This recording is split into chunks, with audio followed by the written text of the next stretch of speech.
So Aashita, you've built homes, businesses, and now a personal brand with intention. How does your approach to designing a life influence your work in interiors and beyond? Great question. I like to start heavy. Yeah, I see that. So, I've been designing homes for so many years, and the beauty of designing homes is truly understanding the people who are going to live in those spaces, because these spaces are extremely personal, private, right? And you have to really truly understand the personality of the people living in them to understand their needs, and then be able to bring it out through design into a space that is functional yet as true as it could be to the people living in those spaces. Okay. And over these years of understanding personalities to build design, I realized I started loving reading personalities and understanding personalities so deeply. And that is where my personal brand comes up, where especially looking at women and how they approach, because homes are extremely important for us. I'm not saying it's not for men, but usually the women have this nesting instinct. They want it a certain way. It's part of their identity, I would say. And how they approach homes, how they approach the way they look at homes and themselves in their homes is very interesting. So that is how this has come up. So designing lives with the same kind of intention that I have designed spaces all of these years. Do you believe that design should serve a deeper philosophical or emotional purpose? Absolutely, undoubtedly.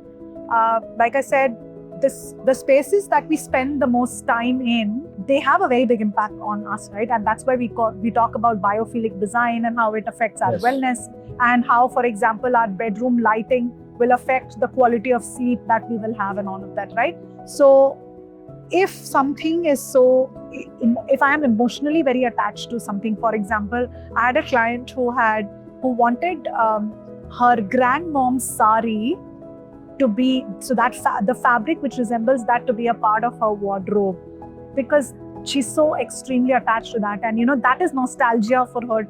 That is the feeling of home for her. So you co-founded a luxury design empire and now starting something new. Right. What made you walk away from a successful setup and start from scratch?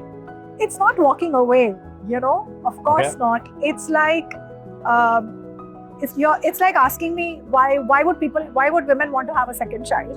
Fair, okay. Right? So I've been through that. I've done all my mistakes that I could with the first child, learned it the hard way. And now it's like, I am more intentional. I'm more clear of what I want, and also something which is very closer to my heart and my passion.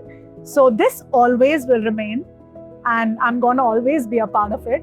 But something that is very close to me right now, especially with the learnings that I've got with building a design firm and being an entrepreneur for so many years, how can I bring it out into and make it more about serving the world and providing value to Fair. Do you think there is a fear or what's your biggest fear, if at all any, during this transition, let's call it? Okay. There are a lot of fears, I have to agree. If I tell you I don't have any fears, it's basically going to be lying. Solid. Right? So there are a lot of fears of something that you've already built for yourself, and identity, the person who you are, people know you for something, all of these things. Even, for example, my employees, right? So will I be able to stand up to the same kind of standards? Will I be looked at in the same way? A lot of it, you have to internally work upon before you build something new. Fair. But I think the deep need to build and to give it back to the society is so much stronger that you say, okay, this needs to calm down and just shut that up and start working. I hear you. What's your definition of luxury today? And do you think it's evolved from aesthetics to something deeper? I think for someone who himself or herself is experiencing wealth, I would say, for the first time in their lives, right? Because I am from a lower middle class family, and I've seen that journey myself. So what we would consider luxury it always starts from the material and goes to the spiritual, actually. So it starts from how things are aesthetically, then it goes on to how it is making me feel, and then only after that the stage of the deeper quest and asking the deeper questions of what is the experience that I want to build from it, or am I getting from it. Okay. So I think it's an evolution for like for even human life. So Fair. it starts from materialism and goes into spirituality. So what's And that's luxury today for Aashita? For me, it's about Today, after where doing I am what you're today. doing, yeah? Yes, of course. So it is about the smaller things of what is the kind of effort that has been put in knowing me, and how personalized it could be for me, whatever it is. Interesting. Whether it is, I go to a resort, and how much time they've taken to actually understand me and curate something which is so me or my family or whatever. How much of thought has gone behind creating that particular. I'll give you an example. So I was in a wildlife resort somewhere in Africa, and we used to go on safaris early. Safari is like our family bonding thing. That's a fun thing as well. Yeah. So we used to go on safaris early mornings, super cold, and every place where we've gone to safaris, they always give us blankets because everything is open. But there were hot water bags lying under those blankets. So we used to put the hot water bags here, and our hands are inside until we need to take them out to click. Yeah. So when you're actually sitting, you're like, how did someone think about this? A hot water bag to keep your thighs warm and your hands warm. I mean, this is what it truly means for me. When I come back at the end of the day, there used to be handwritten notes with the names of my children. Lovely. So I think this is what it's about, the experiences, really, for sure. When you think about the art of reinvention, what are the first 3 questions one should ask themselves before stepping into a reinvention phase? Okay.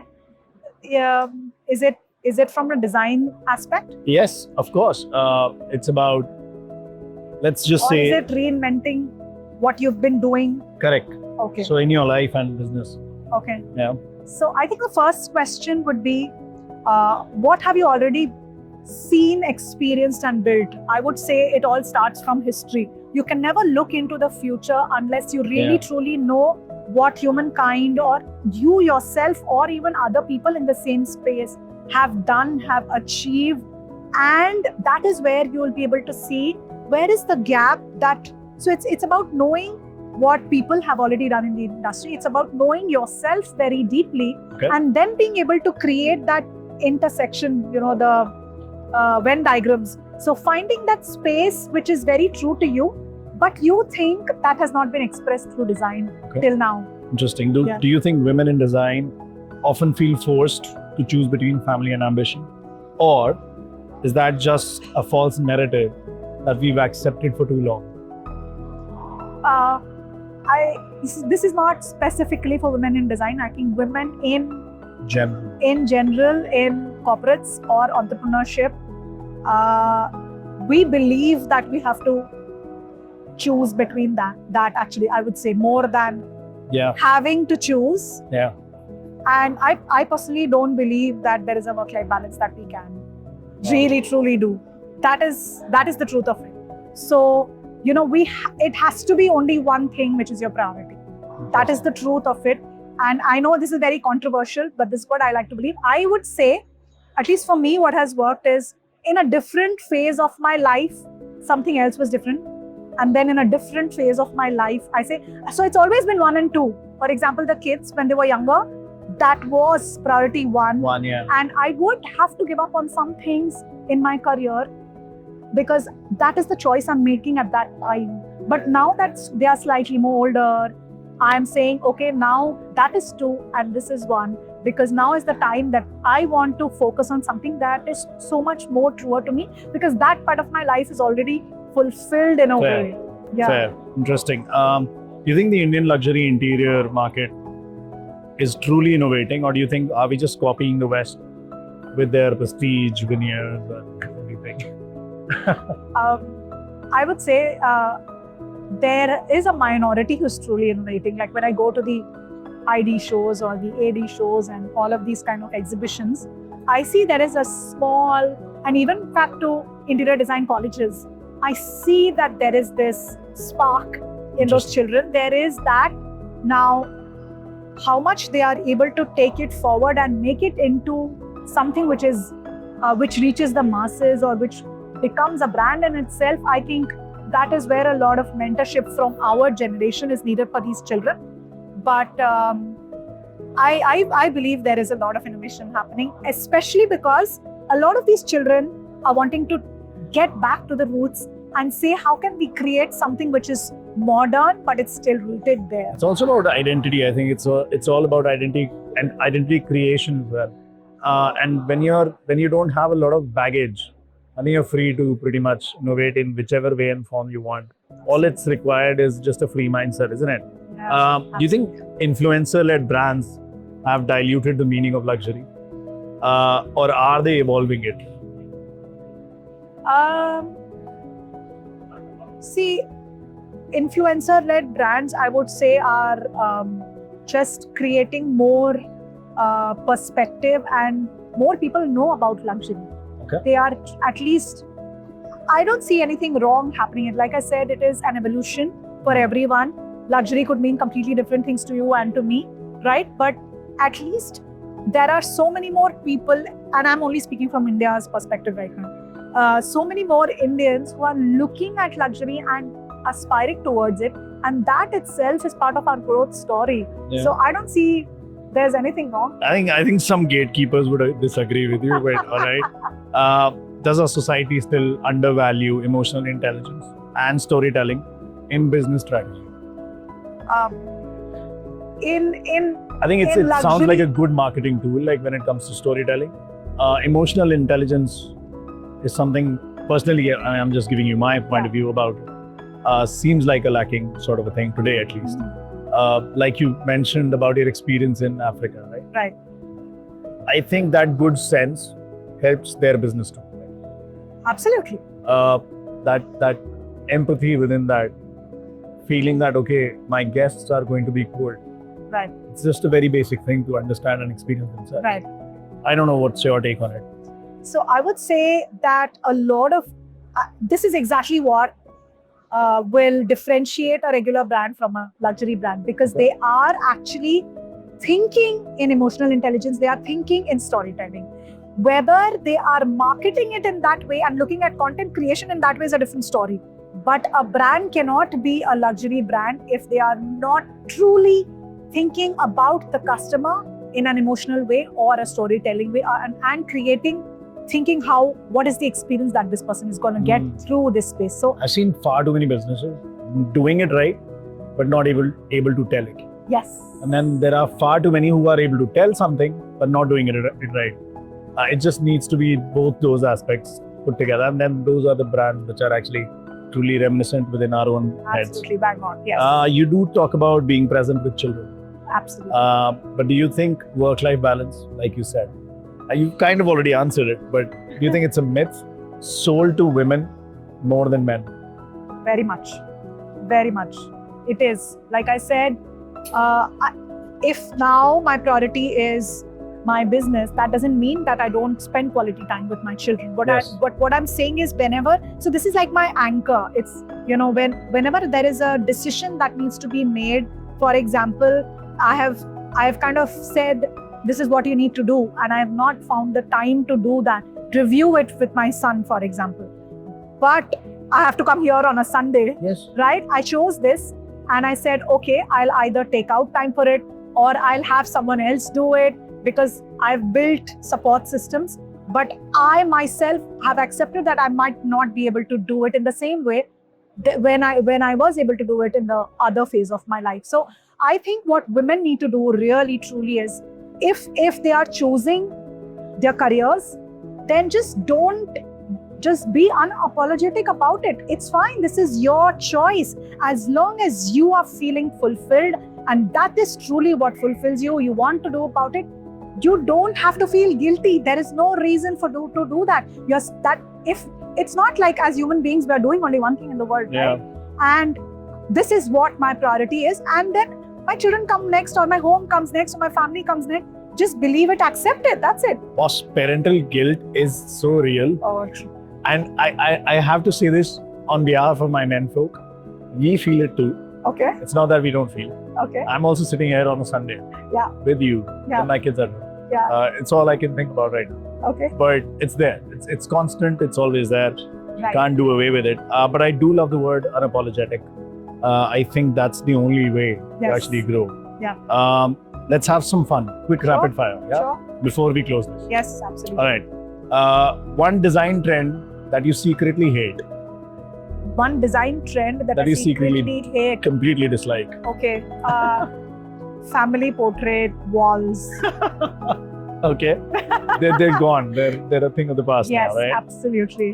One non-negotiable value in your business. One non-negotiable value in my business. Okay. Integrity. Awesome. One parenting book or philosophy you ditched halfway.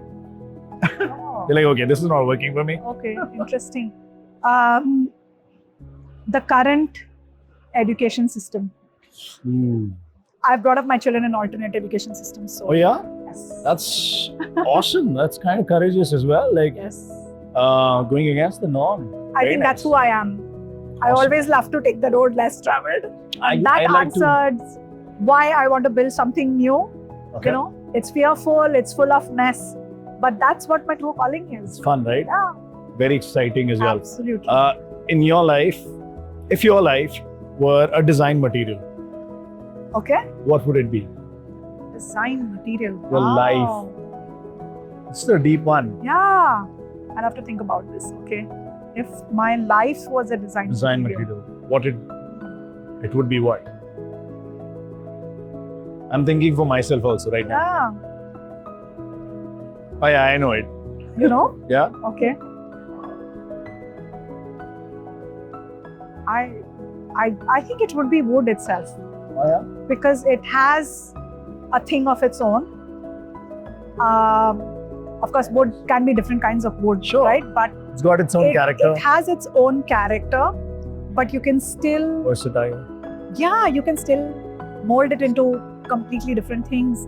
And I think it becomes better as it ages. Lovely. Love that answer. Interesting. Instagram versus podcast. Where's the real power today, in your opinion? Podcast. I am Yeah. a very, very big believer in long form. Interesting. Yeah. Very good. We're on the right track. If luxury had a scent, Okay? what would it be? Wow. I think that's very personal and subjective. Yeah, sure. Your Yeah. choice. I'm a more woody. I have to go back. Awesome. Okay, Yeah. fair. Yeah. A life lesson you learned from your child. Oh, lots and lots and lots. I think even today, every day is a new learning. But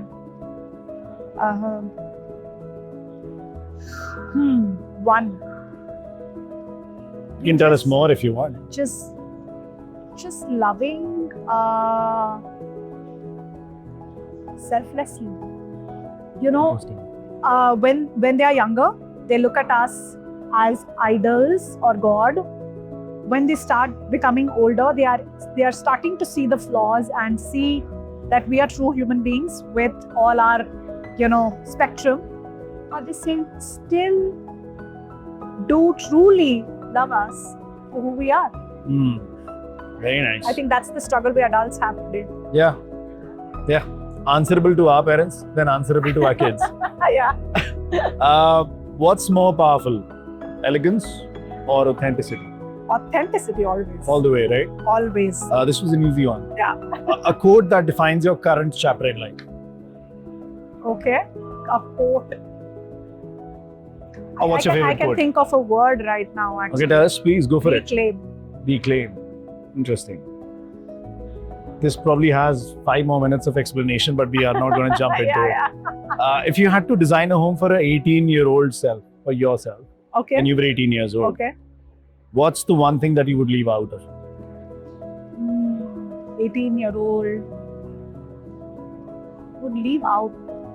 I don't even think I knew myself when I was 18. I'm so glad that this generation are so much Right. more aware of themselves and their Right. likes and dislikes.